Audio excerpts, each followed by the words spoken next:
I was fined £70 for overstaying me welcome in this car park by 1 minute, and I'm pretty sure I'm not the only one. So with vengeance in mind, I decided to design an experiment to see whether these lights on my van are actually bright enough to blind an ANPR camera to prevent us from getting another parking fine. After brainstorming for minutes, I've came up with a perfect name for this project. Project PinkEye.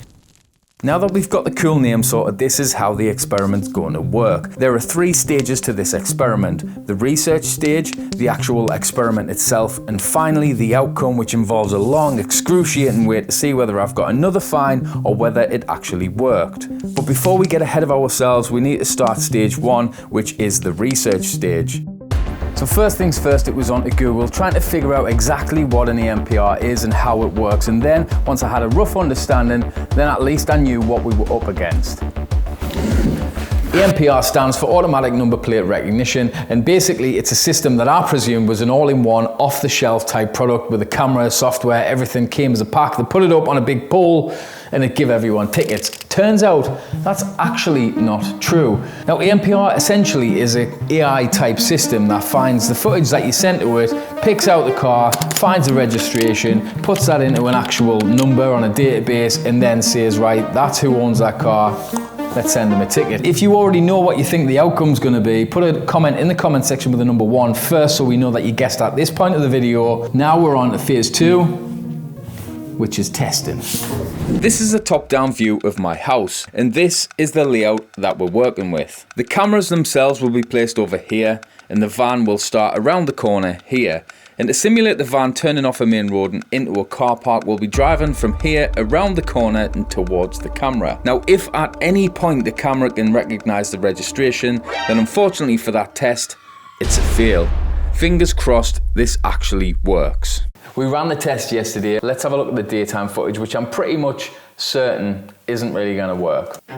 Yeah, barely round the corner, and I can already see the registration, so that's a big fat fail. The daytime test is a no-go. I can't do that, otherwise I'm definitely going to get a parking ticket. But on to the nighttime. Really need this to work. Here we go. Ooh, not a glimpse in my eyes. I'm going to re-watch that one just to make sure.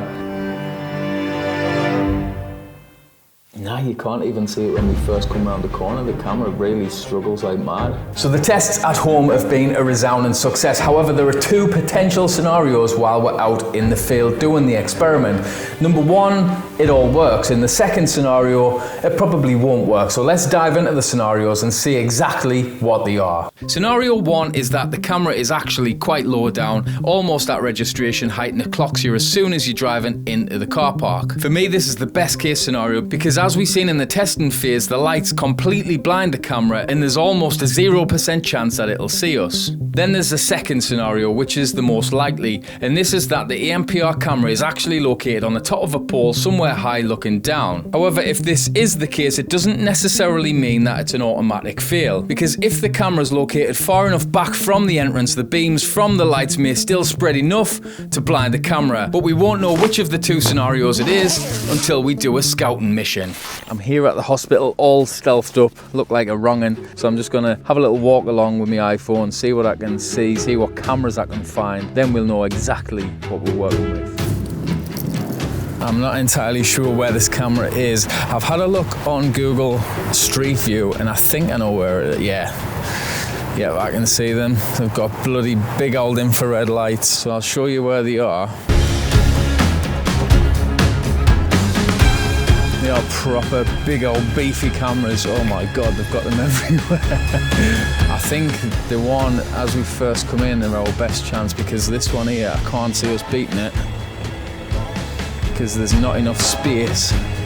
However, I think we've got a chance of beating that one, to be honest. I'm not sure if there is more cameras or whether this is the only one, and if it is, then I'm alright, to be honest, with that, and I fancy my chances, but it just depends if there's more further around the corner or if them are the only ones. Just getting back from the recon mission. The camera is an absolute beefcake. There is a parking machine there as well, so if you type in your registration, it'll find your vehicle, tell you how long you've been there and how much you owe. So if it is a success, and if the cameras can't see us, the machine won't recognize the registration that I put in, and I'll know straight away without having to wait for a ticket, whether I've done it or not. The scouting mission had revealed that the car park not only had more cameras than I expected, but the cameras themselves were a lot higher quality than I'd hoped. Nevertheless, it was time to plan the mission. Now this is the car park that we'll be using in the experiment, and this is the location of the cameras and the direction that they were pointed in. And these areas highlighted in red are the sections of the car park that I have precisely 0% chance of getting into without being seen by the cameras. So this leaves us with only one clear potential route if we are to stand any chance of not being seen. From the scouting mission, it had seemed that this camera is aimed roughly here. Now this means that I'll need to have my full beams on by the time I get to this point. I can turn them back off around about here as I drive around the corner, take another right and then turn into this car park. Then I'll stay in this car park before I head to the ticket machine to check whether the mission was a success. I decided that waiting for a night where it was windy and raining pretty heavily would give us a slight advantage. The hope was that the rain on the lens of the camera would help mask the van once it was lit up by the lights. And as is typical for Britain, we didn't have to wait that long. A couple of days later, it was go time.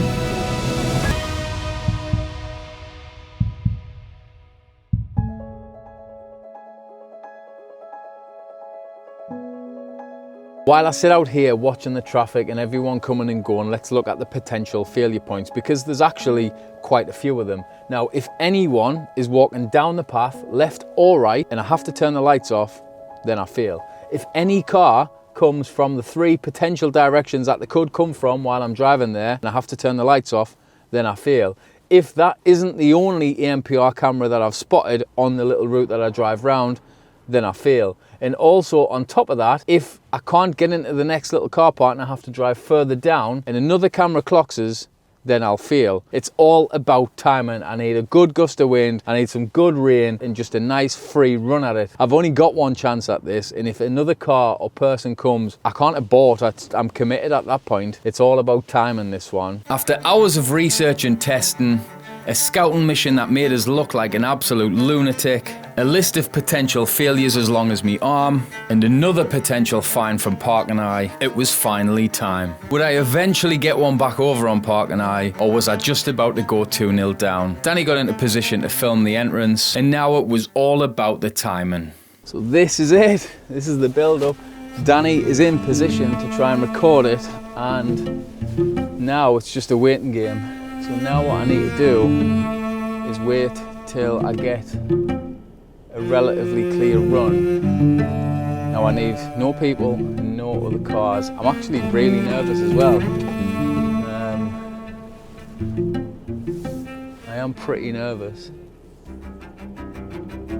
Not for any major reason other than the fact that it's sort of been quite a long time coming. I think this is it.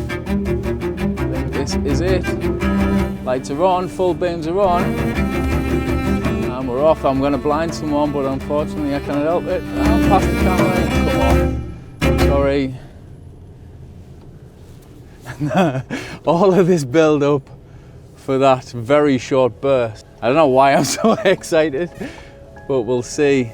I can't see any other cameras. I mean, you can spot them quite easily because of the infrared lights that sort of got loads of big red dots, like snipers aiming at you, to be honest. So I would have seen them. I haven't seen any others other than the 2 that I'd already noticed. So we'll park up here in the car park. Whoa. So that was it. That was the drive. That's what this whole week has been building up to. About, how long? 3 seconds? 3 seconds of driving into a car park with my lights on. A lot of drama for quite a comical little topic. But anyway, I'm going to head to the machine now, see whether it's got anything on at the minute, and if it hasn't, then we're laughing really. Fingers crossed. This is it. This is the moment of truth. I'm walking to the payment machine from where we've been parked to see whether it's found my registration. Here we go.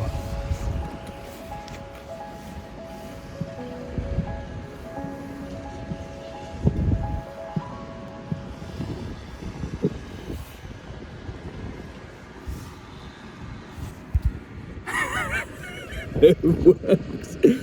It's actually worked.